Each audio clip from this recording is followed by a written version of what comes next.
All right. So today I'm joined by Ryan Kutscher, co-founder of Dad Strength Brewing. They're a new Washington, D.C. based brewery that's aiming to define a newer category they call mid-strength beers. It's got the shirt on there and the hat. They feature a full craft beer flavor, but at an ABV that falls somewhere in between a non-alcoholic and a higher gravity craft beer like an IPA. An IPA just so happens to be their first offering. They have a West Coast IPA out, comes in at 2.9% ABV, which for now is only available in the Washington, D.C. area.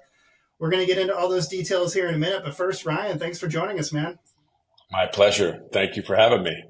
My first Awesome. beer podcast. Well, first of many, I'm sure.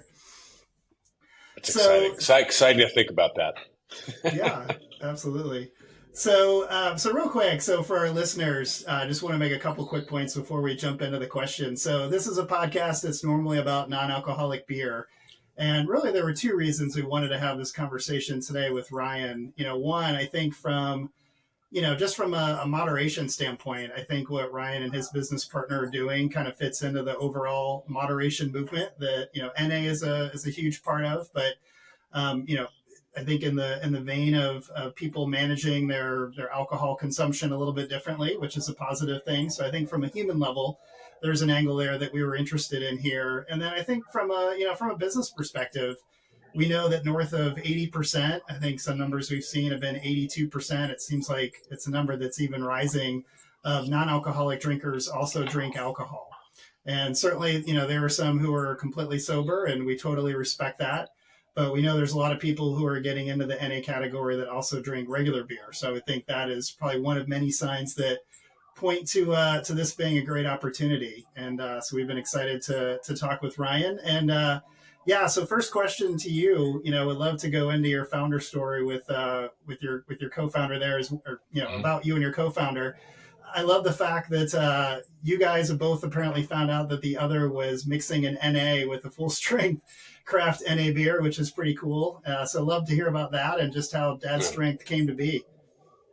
Yeah, well, I mean, even going back, I guess a little bit before that experience, I didn't drink for 4 years. I didn't drink it. It was completely dry and started to drink a little bit of wine here and there. But that was like sort of towards the end of my 30s and into my early 40s. And, kind of upon returning to drinking a little bit, the Knicks made the playoffs for the first time in like a long time.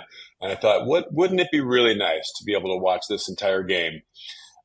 And enjoy, a couple beers along the way. But I cannot actually drink like a real beer. So I was mixing Heineken and Heineken NA, and I was like, ooh, Heineken 2.5 or whatever.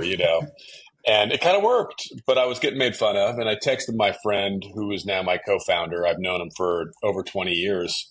His name is Craig. And I said, look what I'm doing. The guy at the bar keeps calling me the mixer.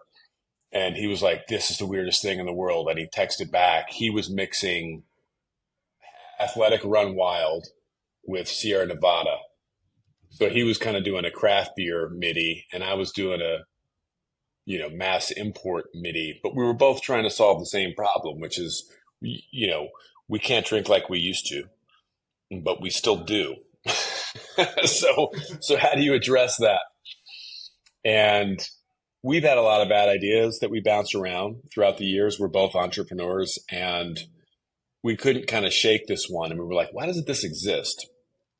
We started to do a little bit of research. You mentioned at the top of the call, like we've seen up to 95% of people that drink non-alcoholic beer are drinking regular beer. Some have called it like, and you're swapping, right? You're trying to extend that experience without getting into like the danger zone. Because A, being too drunk is not a good look. And B, at least the insight from our standpoint is when you've got a teething 1 year old, I'm 45, I have a 1 year old son, a teething 1 year old at 5 in the morning and you're hungover is also a unique form of hell. So, what's the solution? And it's some form of sort of moderation and, whether, I've heard it called zebra striping, which I don't love. I call it malternating, because I I think like it's that really better cute. too. Yeah. It's so cute. Um, but we started to kind of do before we got too deep down the rabbit hole, we started to look, and I have friends in the UK, and I texted them about this idea, and they were like, "Oh yeah, mate, mid strength beer for successful drinking." And I was like, "Isn't that the coolest way to think about it?" And then we looked in Australia, and there was an article. It was like Australia's top 25 mid strength beers. And we're like 25. We don't even have one. So there's something about those cultures that has identified an opportunity. And for us, then the question was, well, I don't want a 2.5% Bud Light. No offense to Bud Light. If you ever been to Utah or, certain states in the Midwest, 3.2 beer was probably pretty common to a lot of people, whether you were buying it at a gas station or on Sunday or whatever. But for us, like that bug is the feature. It's just that we're not referencing Bud and Miller, we're referencing craft beer because we grew up drinking craft beer, really delicious, tasty, nuanced, dynamic, interesting, hoppy beers. And so through a friendship, we were connected with Atlas Brewworks here in Washington, D.C. They're a elite brewery. They're World Beer Cup gold medal winning brewery. And we said, "Hey guys, is this possible? Could we brew like our goal at Dad Strength, we're completely dedicated exclusively to beers between about 2.5 and 2.9%. So we call ourselves America's first dedicated mid-strength brewery. And we say, guys, could you do this? Could you land an IPA that hits and slaps like a real IPA? And they said no. So I was like, oh, okay. So much for that. Yeah, we kind of asked around and the variety. We probably interviewed 10 different, talented brewers, and they called us back and they said, let's try it. We have some ideas. And from that day on, it was about a year. And I think we did 4 or 5 pilot batches. And it was a process of elimination. We start with the aroma, and then you land the appearance or the color, and then you land the mouthfeel, and then you land the flavor. So through that process, we went through about 4 or 5 batches, and we landed with something that we think is legitimately really, really a terrific IPA. Our goal was this beer has to be 3 things. It has to be super drinkable at like a 2.9%. Yep. It has to be absolutely delicious, because if it's not, who cares? And then the third was we really want it to be a low calorie profile. So it's 94 calories, which makes it less calories than a Michelob Ultra. And that little kind of trifecta was the sweet spot.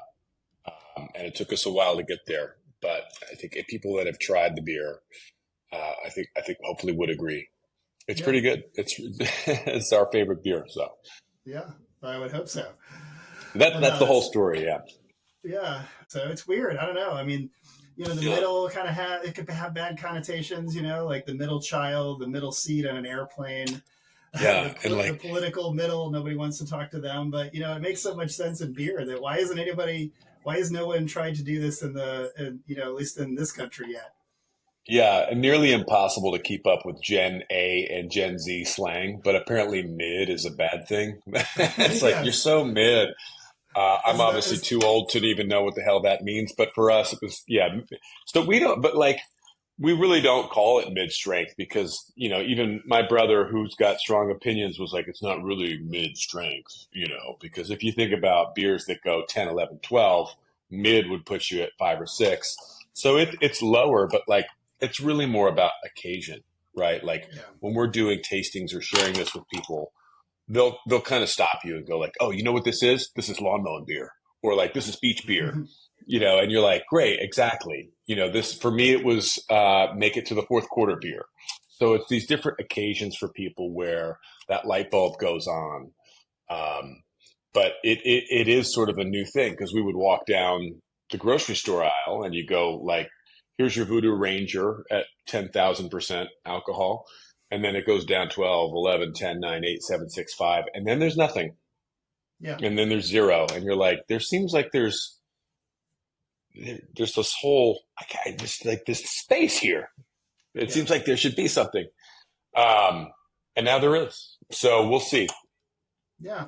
No, you're right. I mean, there is kind of that gap, and I don't think whatever it ends up being called really doesn't matter. It is more about the situation, and I think as the younger generations, and by the way, as the parent of two teenagers, I can attest the mid, and I understand Yeah. the that age slang a little bit, but yeah, I mean, I just think that people are looking at the whole category differently, and definitely younger people are just not thinking of drinking in the same way. I mean, it's more about like, what do I feel like? What do I want to feel like today?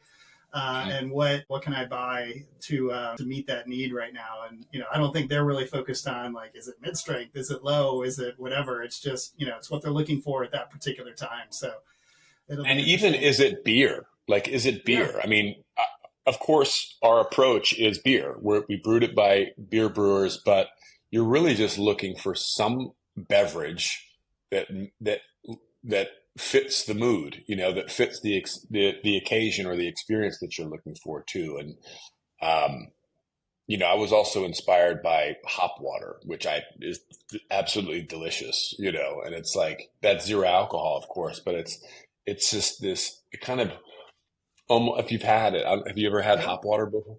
I don't oh know yeah, who's had it, who hasn't. I don't know how popular it is, but we tried it at a brewery, and I was like, my God, that's good. It's just like so dynamic, and you can capture a lot of that same idea of like, well, I don't even know what the hell it is. I just know that I want it when I'm doing X, or like yeah. I want it when I'm mowing the lawn. I want it when I'm after a run. I want it um, if I'm going to be, at an event and I got to kind of hang all night or whatever it is. And it's like, yeah, that it fits that space. Yeah, for sure. So let's talk about the beer a little bit. So obviously the first one is a West Coast IPA, and Mm. you guys now have or already have launched an apricot IPA right behind it. Is that right? Yeah, yeah. So we actually, as of, I don't know when this will go live, but yesterday we tried, I think it was version 3 of our apricot. And so that will be available in 1 week's time. That makes it August 23rd or something like that. Will be kegged. And we didn't do kegs for IPA, but we will do kegs for apricot. And again, it's just sort of another. I mean, it's kind of a weird second choice maybe to some, but we just were trying to recreate our favorite beers, Yeah. and apricot just works really well. Super fruity and summery and all that stuff, but we're not really subscribing to, like, you're not going to probably see really obscure beers from us. We're living in that IPA range for now because those tend to be a little higher alcohol Yep. in their traditional form. So we're creating some alternatives, but we're working on a pilsner as well, which, as I mentioned, the process to get there, it's a little bit longer than you think to get to that low ABV that's really hits like a real beer. So we're hoping to get a pilsner out sort of in the next 6 to 8 months. Okay. Yeah, we were going to ask if your plans were to be like a traditional brewery and kind of have all the different styles. I mean, are you have the pilsner coming out? It sounds like next, so probably maybe more of the core, but not too exotic. It sounds like. Yeah, we're cherry picking, a little bit, and like I said, with flavors, I mean, I think we're we're not bound by kind of strict brewery credentials, or it's more about like what can we make that's delicious that we want. Yeah. Cool. So the relationship with Atlas Brewworks that you talked about, Yeah.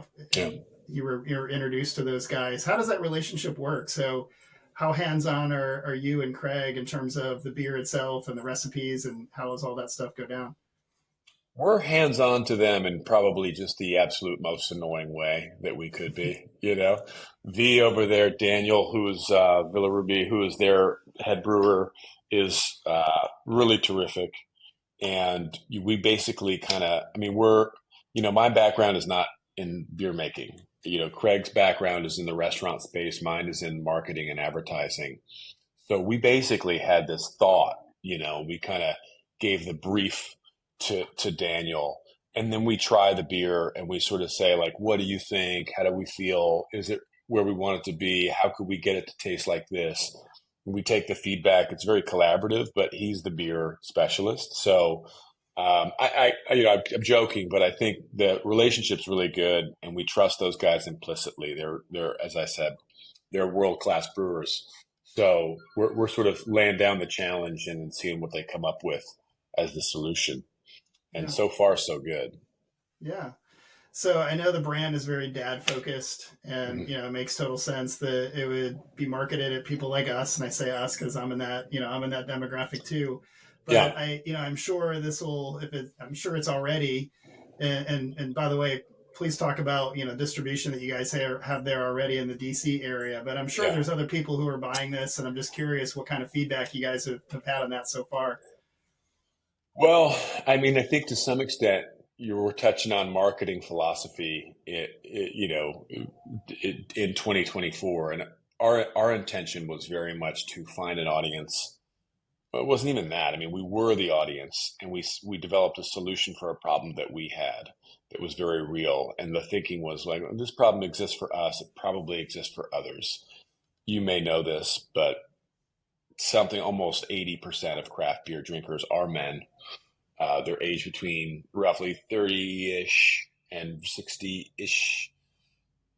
Sweet spot. Guilty again, Yeah. like we Yeah. sort of solved a problem that's true of us and kind of leaned in, so to speak. And the story is very real, which is like when you've got a teething 1 year old, like I mentioned, or you don't really have the luxury of having overconsumed, and the ramifications of that, being hungover is just terrible.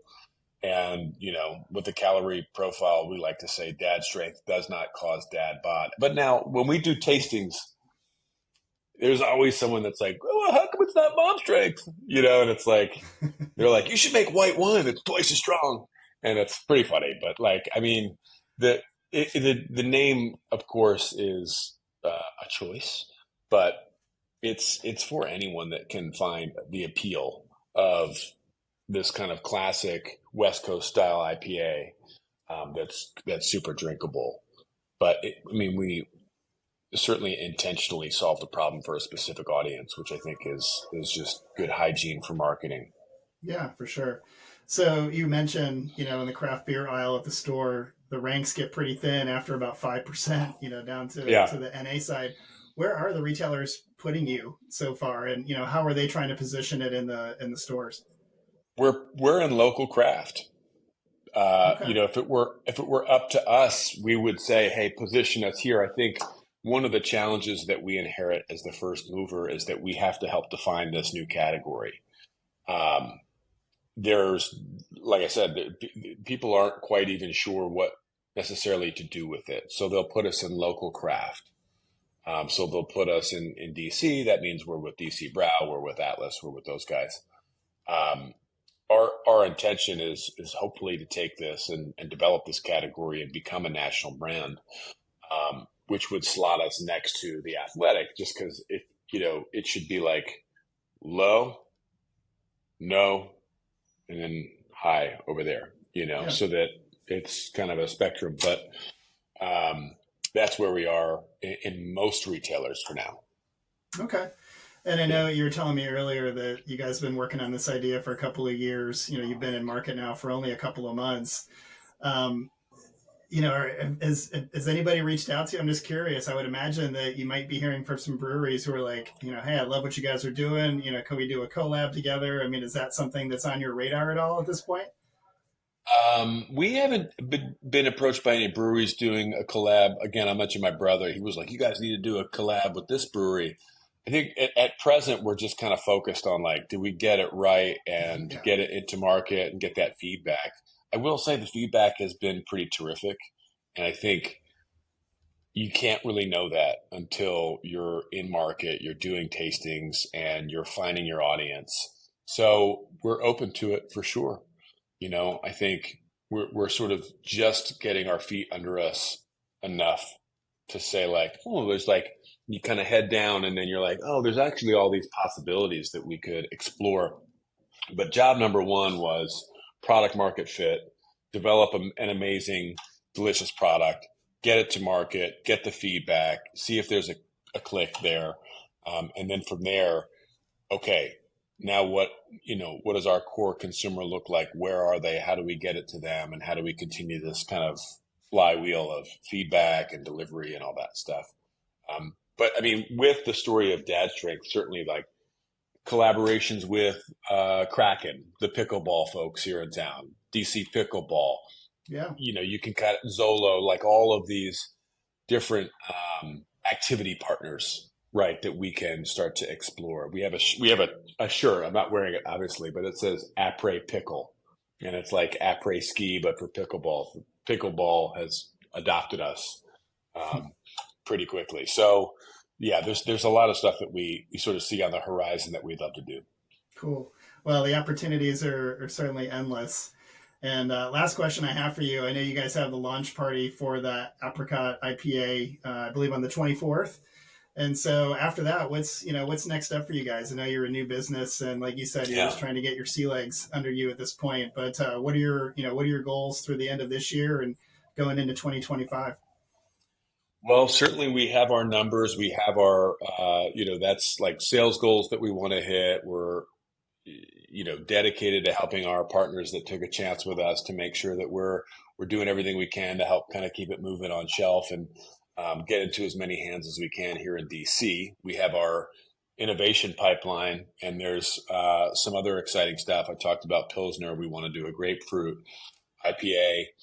So we're sort of all systems go in all facets. But now that we're in market, it's very much about like making sure that we're doing everything we can to get people to try it and get people to kind of buy it again and hopefully make it a part of their routine and sort of get this new category idea to land.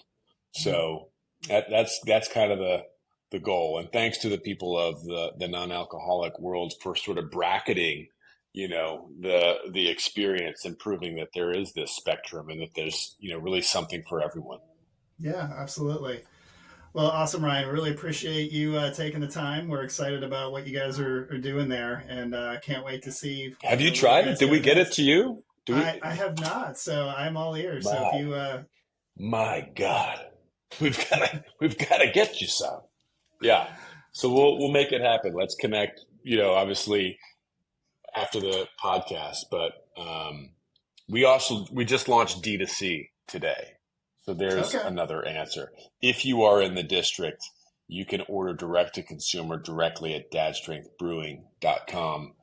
And if you reach out to us at Dad Strength Brewing on Instagram, we'll make it happen. So we'll get you some. All right, awesome. And so, yeah, dadstrengthbrewing.com. If anybody else out there in the DC area, what are some of the retailers you guys are in so far?